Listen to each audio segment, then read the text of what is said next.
तलवार की नोक पर या एटम बॉम्ब के डर से कोई हमारे देश को झुकाना चाहे, दबाना चाहे, ये देश हमारा दबने वाला नहीं, ये देश हमारा दबने वाला नहीं। लाल बहादुर शास्त्री जी भारत के दूसरे प्रधानमंत्री, जो गांधी जी के सबसे करीबी थे, जिनके बदौलत ही हमने 1965 का वॉर भी पाकिस्तान से लड़कर जीता था। लेकिन 10 जनवरी 1965 को उज़्बेकिस्तान के ताशकेंट में उनका मर्डर हो जाता है, जिस मामले को पूरे देश भर में एक मामूली सा हार्ट अटैक बताकर दबाने की कोशिश की जाती है। शास्त्री जी का नाम ही इतिहास से मिटाने की कोशिश की जाती है।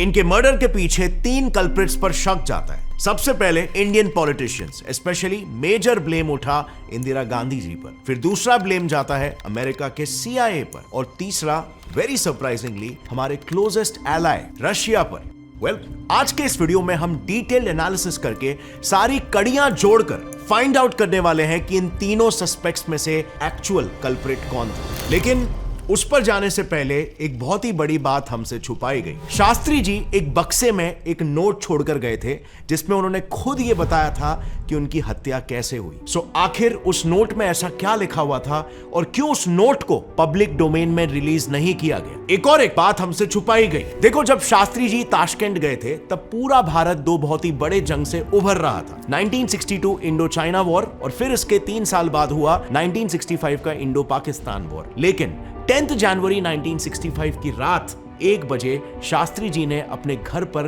कॉल करके आश्वासन दिया था कि चिंता मत करो, बहुत ही जल्द एक वो ऐसी खबर सुनाने वाले हैं जिसे सुनकर पूरा देश खुशी से झूम उठेगा।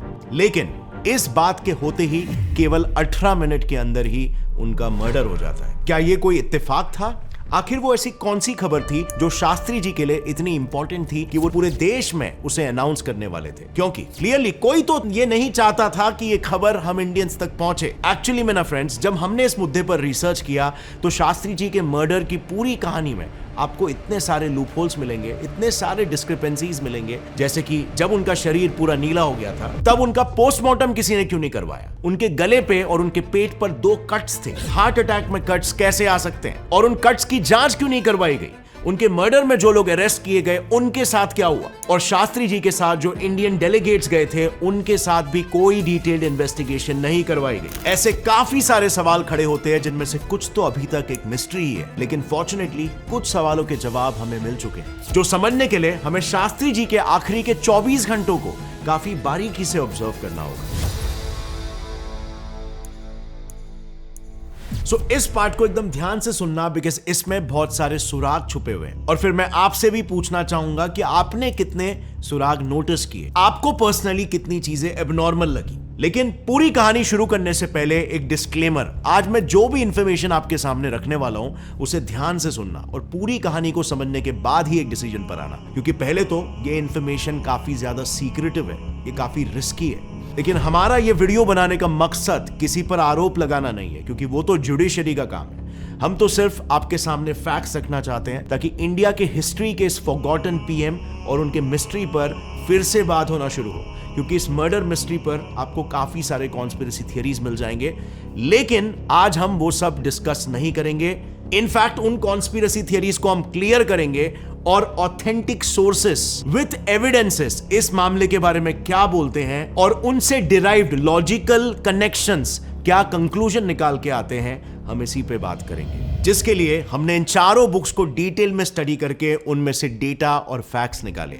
पहली रिनाउंड ऑथर अनुज धार की book your PM is dead, दूसरी CIA operations director Robert Crowley के इंटरव्यू पर based conversations with the crow, तीसरी रिनाउंड जर्नलिस्ट कुलदीप नायर की ऑटोबायोग्राफी बियॉन्ड द लाइंस, और चौथी रिनाउंड ऑथर और डायरेक्टर विवेक अग्निहोत्री की बुक हु किल्ड शास्त्री। आज हम इन सारे बुक्स के डेटा और फैक्ट्स को समझकर अपना खुद का एक लॉजिकल कंक्लूजन देंगे कि हमारे हिसाब से मोस्ट सर्टेनली शास्त्री जी के मर्डर के पीछे किसका हाथ है। और इसीलिए काफी इंपॉर्टेंट है कि आप वीडियो को पूरा एंड तक देखें, ताकि आपको भी पता चल सके कि हमारे PM के मर्डर के पीछे किसका हाथ था और उसके पीछे कारण क्या था।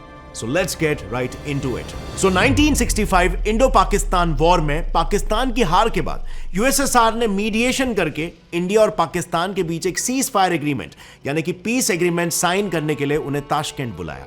इसी पीस एग्रीमेंट को साइन करने के लिए इंडिया के पीएम लाल बहादुर शास्त्री जी और पाकिस्तान के military dictator general Ayub Khan Tashkent गए थे। 10 जनवरी 1966 को यह एग्रीमेंट साइन भी हुआ, लेकिन उसी रात शास्त्री जी की डेथ भी हो जाती है। अब बिल्कुल ध्यान देना, आगे के पूरे 24 घंटे के टाइमलाइन में ही उनकी मौत का राज छुपा हुआ है। सो 10 जनवरी 1966 के शाम 4 बजे इंडिया और पाकिस्तान ने पूरे वर्ल्ड की मीडिया के सामने ताशकंद एग्रीमेंट साइन कर लिया। अब इस एग्रीमेंट के साइन होने की खुशी में रशिया ने एक पार्टी अरेंज की जो रात 8 बजे से शुरू हो गई थी। अब इस पूरे पार्टी में शास्त्री जी एकदम फिट थे। इनफैक्ट उस वक्त के foreign secretary CS Jha ji ने तो यह तक बताया कि शास्त्री जी अयूब खान के साथ काफी देर तक बातें भी कर रहे थे। और फिर उसी पार्टी में 1 घंटा बिताने के बाद शास्त्री जी और उनके साथ इंडिया के फॉरेन मिनिस्टर स्वरण सिंह और डिफेंस मिनिस्टर वाईबी चौहान भी रात के 9 बजे के आसपास पार्टी से डचा यानी उनके रेजिडेंस के लिए निकल गए। और फिर लगभग कुछ 10 बजे शास्त्री जी अपने डचा पहुंच गए, बट इंडियन डेलीगेशन को उनसे थोड़ी दूर पर एक होटल इन टूरिस्ट में ठहराया गया था। नाउ ऑब्वियसली पीएम को उस रेसिडेंस में अकेले नहीं ठहराया गया था। उनके साथ इन टोटल 5 लोग थे। उनके पर्सनल फिजिशियन डॉक्टर आर.एन. चुग जो शास्त्री जी के साथ 1955 से जुड़े हुए थे, उनके सिक्योरिटी ऑफिसर आर कपूर, उनके प्राइवेट सेक्रेटरी जे.एन. सहाय, उनके पर्सनल असिस्टेंट एम.एम.एन. शर्मा और उनके 20 साल पुराने पर्सनल अटेंडेंट रामनाथ शास्त्री जी के इतने क्लोज थे कि शास्त्री जी इनके सिवाय और किसी के भी हाथों का खाना नहीं खाते थे। सो बाकी इंडियन डेलीगेट्स को थोड़ी दूरी पर रखा था, लेकिन ये 5 लोग शास्त्री जी के अटमोस्ट ट्रस्टेड लोग थे और इसीलिए उनके साथ ठहरे हुए थे। फिर रात कुछ 10 बजे से 10:20 के करीब रामनाथ शास्त्री जी से खाना पूछने के लिए आए। पहले तो शास्त्री जी ने खाना खाने से मना किया क्योंकि उन्होंने पार्टी में कुछ खाया था, बट फिर उन्होंने रामनाथ जी से कुछ लाइट खाने के लिए मांगा। रामनाथ ने फिर किचन में जाकर मोहम्मद जान और रशियन कुक्स द्वारा बनाया हुआ पालक करी शास्त्री जी को सर्व किया। इसे खाने के बाद शास्त्री जी स्टडी रूम चले गए, जहां पर उनके प्राइवेट सेक्रेटरी जे.एन. सहाय उनको मिलने आए। सहाय उनसे बेसिकली अगले दिन के स्केड्यूल को डिस्कस करने आए थे, क्योंकि अगले दिन पीएम और उनका पूरा इंडियन डेलीगेशन काबुल होकर इंडिया वापस जाने वाला था। यह डिस्कशन फिर चल ही रहा था कि शास्त्री जी के रूम में मौजूद 3 फोन में से एक टेलीफोन पर इंडिया के पीएमओ से कॉल आया। कॉल पर पीएमओ के एक और प्राइवेट सेक्रेटरी वीएस वेंकटरमन जी थे, जिन्होंने पीएम से यह पूछने के लिए कॉल किया था कि वो इंडिया में उनके स्वागत के लिए कोई स्पेशल अरेंजमेंट्स चाहते हैं क्या, जिस पर ऑब्वियसली पीएम ने जवाब दिया कि आप अपने हिसाब से अरेंजमेंट्स कर लो। इसके बाद शास्त्री जी ने वेंकटरमन जी से पूछा कि ताशकंद एग्रीमेंट को लेकर इंडियंस का क्या रिएक्शन है। इस पर वेंकटरमन जी ने बड़े कैजुअली कहा कि पूरे देश ने इसे काफी पॉजिटिवली लिया है, और बस बात होते ही कॉल कट हो गया। अब इसके बाद शास्त्री जी ने दूसरा कॉल अपने फैमिली को किया, बट किताबों में इस कॉल को लेकर 2 अलग अलग इंटरप्रिटेशंस हैं, यानी कि अलग अलग किताबों में अलग अलग टाइमिंग्स और अलग अलग फैमिली मेंबर्स को मेंशन किया हुआ है। अनुज धार जी की बुक के हिसाब से रात 10:30 बजे शास्त्री जी ने अपने वाइफ को कॉल किया था, बट उनको आवाज नहीं आ रही थी उनकी, और इसीलिए वो कॉल उनके छोटे सन in law VN Singh ji ने लिया, जिनसे भी शास्त्री जी ने ताशकंद एग्रीमेंट को लेकर इंडियंस के क्या रिएक्शन इसके बारे में ही पूछा। लेकिन on the other hand Vivek Agnihotri ji की किताब में बताया गया है कि शास्त्री जी ने रात को 1 बजे अपनी बेटी कुसुम शास्त्री से बात की। उनसे भी उन्होंने ताशकंद एग्रीमेंट को लेकर ही इंडियंस का क्या रिएक्शन है यही पूछा, और जब उन्होंने कहा कि इंडियंस इस बात से बिल्कुल खुश है, तो ये सुनते ही उन्होंने कुसुम को अपनी वाइफ ललिता को कॉल देने के लिए बोला। अब अपनी वाइफ से बात करते वक्त शास्त्री जी ने एक बहुत ही इंपॉर्टेंट बात कही। उन्होंने बताया कि वो जल्द ही इंडियंस को एक ऐसी खबर सुनाने वाले हैं जिसे सुन के पूरा देश खुश हो जाएगा, लेकिन उनके आने तक वो इस बात को बिल्कुल सीक्रेट बनाए रखें। जब मैं हिंदुस्तान की धरती पर पैर रखूंगा तो लोगों से अपने मन की बात कहूंगा, तो उसे सुनकर लोग बहुत खुश होंगे। बात खत्म होते ही कॉल एक बार फिर से डिस्कनेक्ट हुआ। रामनाथ ने शास्त्री जी को फिर डेली रूटीन के हिसाब से दूध सर्व किया। इसे पीने के बाद शास्त्री जी कुछ देर तक कमरे में ही चक्कर लगाते रहे, और फिर उन्होंने रामनाथ से पानी मांगा, जो उसने वहीं पर मौजूद एक जग से दिया, और रात 12:30 बजे रामनाथ पीएम के रूम से निकल गए। इसी बीच जब शास्त्री जी अपने कमरे में चक्कर लगा रहे थे, तब उन्हें एक जर्नलिस्ट प्रेम वैद्या ने अपने कैमरा में कैप्चर भी किया था और यह वीडियो शास्त्री जी का लास्ट सीन अलाइव वीडियो बन गया।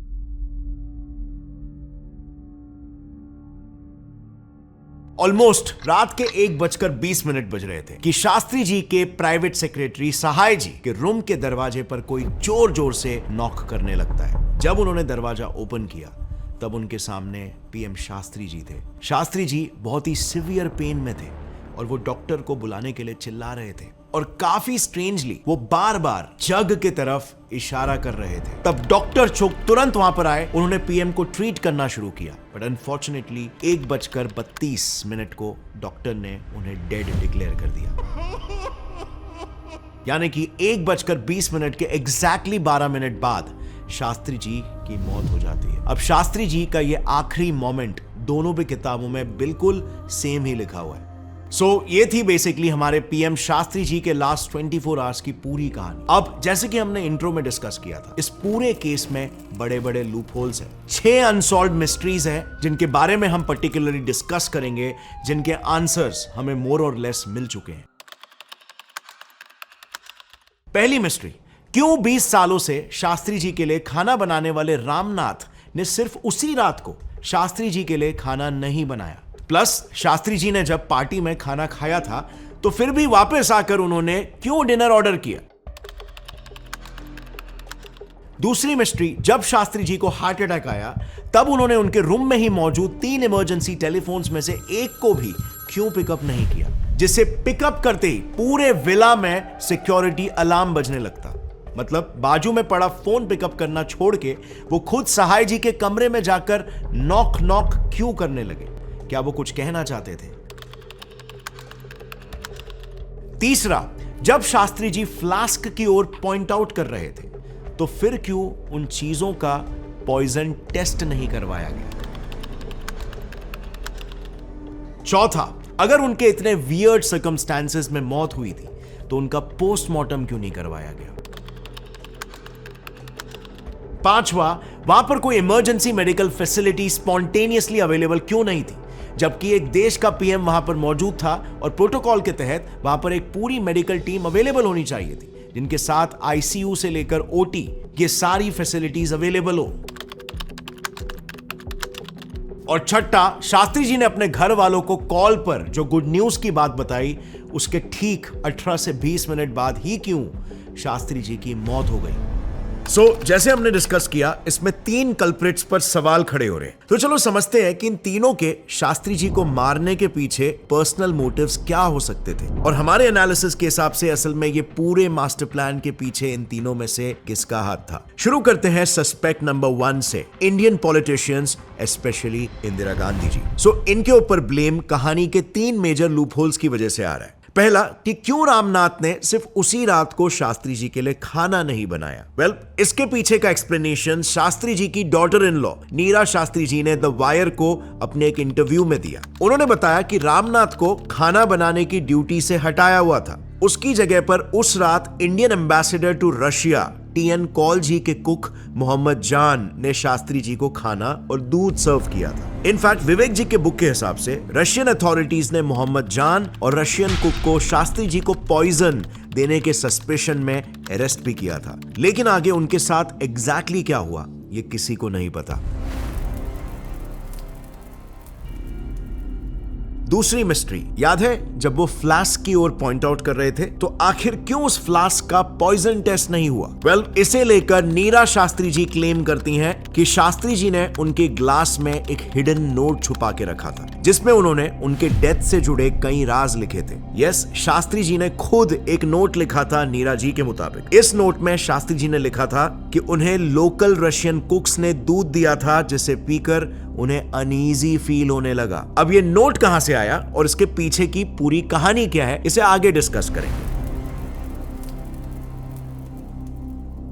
अब आते हैं थर्ड मिस्ट्री पर। सवाल यह है कि अगर उनकी इतनी वियर्ड सर्कमस्टेंसेस में डेथ हुई थी तो उनका पोस्टमार्टम क्यों नहीं किया गया। इस बात को लेकर अनिल शास्त्री, जो शास्त्री जी के बेटे हैं, उन्होंने बताया कि जब रशियन अथॉरिटीज ने पूछा कि पोस्टमार्टम करना है कि नहीं, तब फिर से Indian ambassador to Russia TN Kaul ने रशियन अथॉरिटीज से कहा इसकी कोई जरूरत नहीं है और इसीलिए वहां पर उनका पोस्टमार्टम नहीं कंडक्ट हुआ। इनफैक्ट 1970s में खुद शास्त्री जी की वाइफ ललिता शास्त्री ने पब्लिकली ये बात उठाई थी कि उनके हस्बैंड को पॉइजन दिया गया था। अब ऐसे में आपने देखा होगा टीएन कॉल का नाम कई बार सामने आया और इसी वजह से कहीं ना कहीं इंदिरा गांधी जी पर भी ब्लेम आया। इसके दो मुख्य रीजंस थे। पहला तो उनके टीएन कॉल के साथ काफी अच्छे रिलेशंस थे और दूसरा शास्त्री जी के लास्ट रायट्स के दौरान एक वीडियो एक तरह से वायरल हो गया था जिसमें इंदिरा जी और टीएन कॉल स्माइल करते हुए दिख रहे थे, जिससे एक परसेप्शन ऐसा एस्टैब्लिश हो गया कि पॉलिटिकल राइवलरी की वजह से इस केस में उनका इन्वॉल्वमेंट हो सकता है। लेकिन हमारे एनालिसिस के हिसाब से हमें नहीं लगता कि इंदिरा जी का इसमें कोई भी इन्वॉल्वमेंट हो सकता, क्योंकि उस दौरान उनका कांग्रेस पार्टी में कोई स्ट्रॉन्ग से एज सच नहीं था। इनफैक्ट ये तो वही दौर था जब उन्हें इनफेमसली गूंगी गुड़िया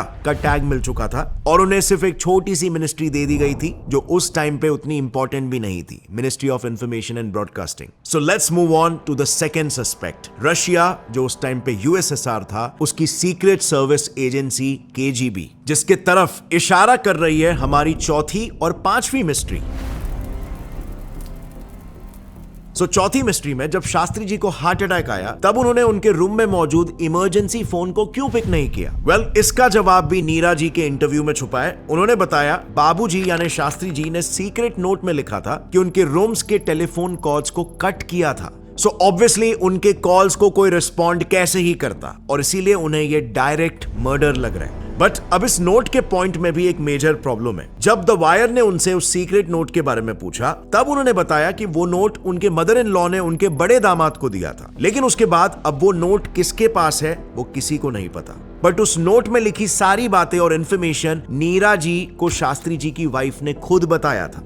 बेसिकली अगर देखा जाए तो उस नोट का एज सच कोई फिजिकल प्रूफ नहीं है और इसीलिए यहां पर सिर्फ वर्बल प्रूफ्स को ट्रस्ट कर पाना थोड़ा सा मुश्किल हो जाता है।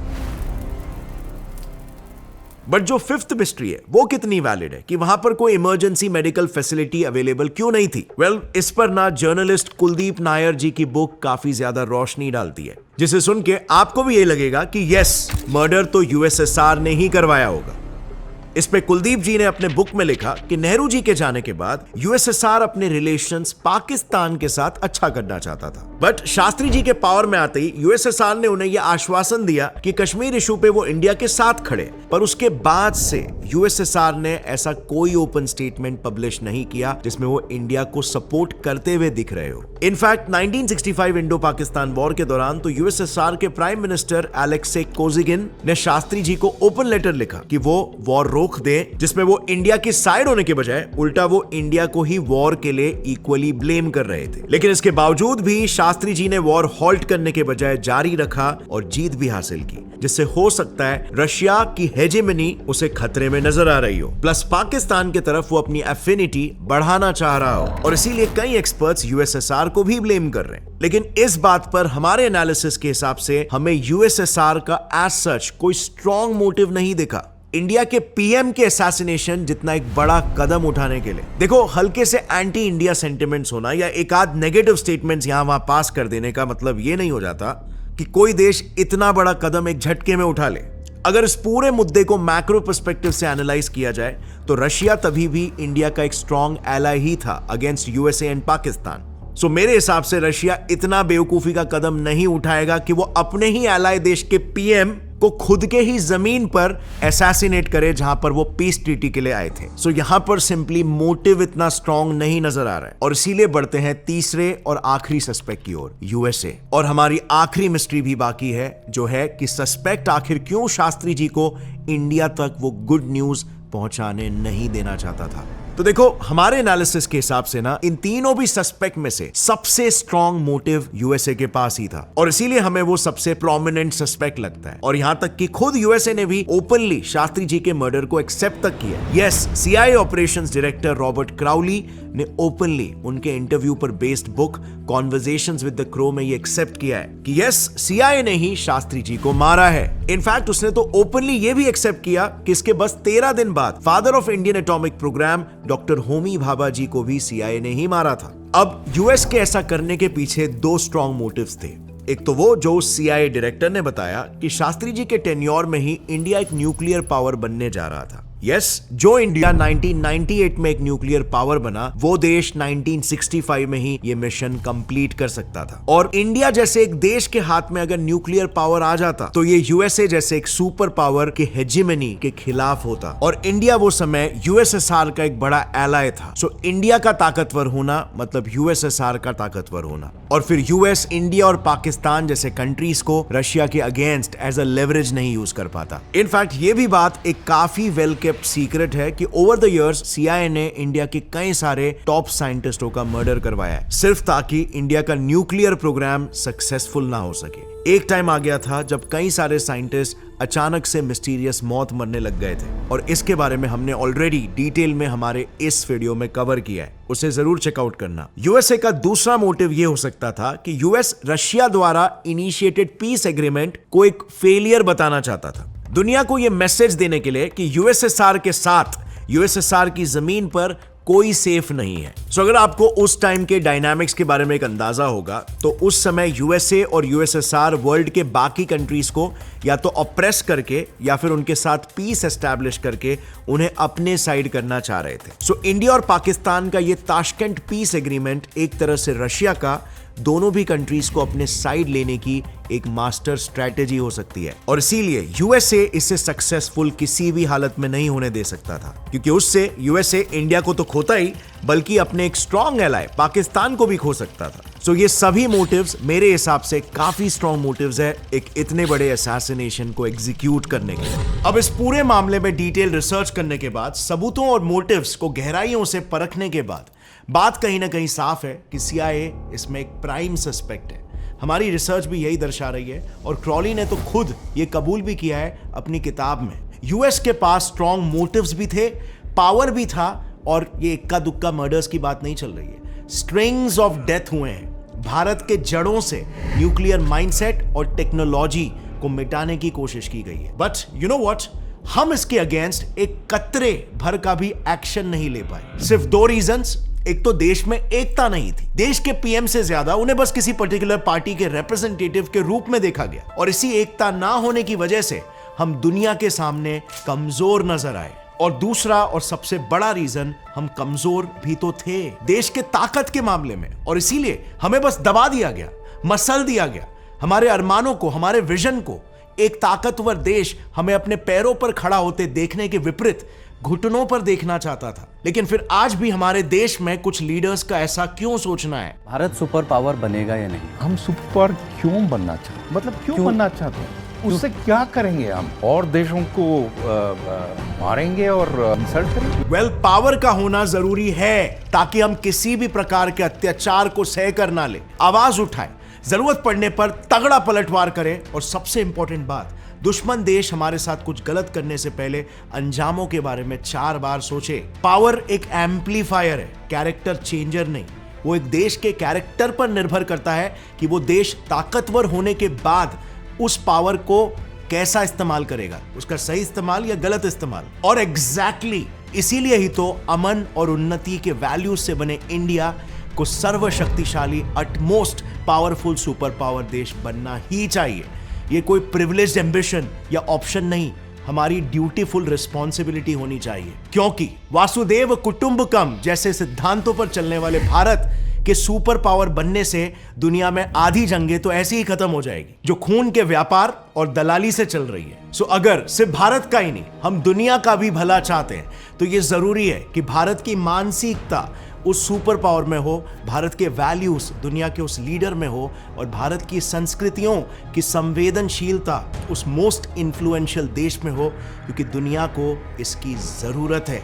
यही एट्रीब्यूट्स इंसानियत और इंसानी तरक्की की रीढ़ की हड्डी बनेंगे और मानवता को अपने पोटेंशियल तक पहुंचाएंगे। Power does not corrupt you, it gives you the ability to enforce what's right and needed in society, for us Indians at least. 1977 में ऑलरेडी राजनारायण कमेटी ने शास्त्री जी की डेथ को लेकर इन्वेस्टिगेशन किया था, एंड माइंड यू, तभी जनता पार्टी ने ही इसका इन्वेस्टिगेशन किया था। तो फिर आज क्यों भारतीय जनता पार्टी की सरकार इस रिपोर्ट को रिलीज नहीं कर रही है? हम समझते हैं कि फॉरेन रिलेशंस इससे खराब हो सकते हैं, लेकिन एटलीस्ट शास्त्री जी के फैमिली को तो पूरा हक होना चाहिए उनके साथ क्या हुआ उसके पीछे का सत्य जानने का, खासकर क्योंकि वो अब तक ये लड़ाई लड़ रहे हैं। होप जल्दी उन्हें न्याय मिले और पूरे सत्य का ज्ञान हो। एक चीज अच्छी है कि आज का नया भारत अपना स्टैंस स्ट्रांगली लेना शुरू कर चुका है। मोदी जी के आते ही उन्होंने 100 फॉरेन विजिट्स किए थे। ये उन्होंने क्यों किया था, इसको डिटेल में raw officer with 38 years of experience ने मेरे साथ एक पॉडकास्ट में डिस्कस किया था। इंडिया के कुछ secret operations and yes, Shastri ji के केस के बारे में भी कुछ खुलासे उन्होंने किए हैं। So check that out. बस यहीं पर कहीं पर आ जाएगा।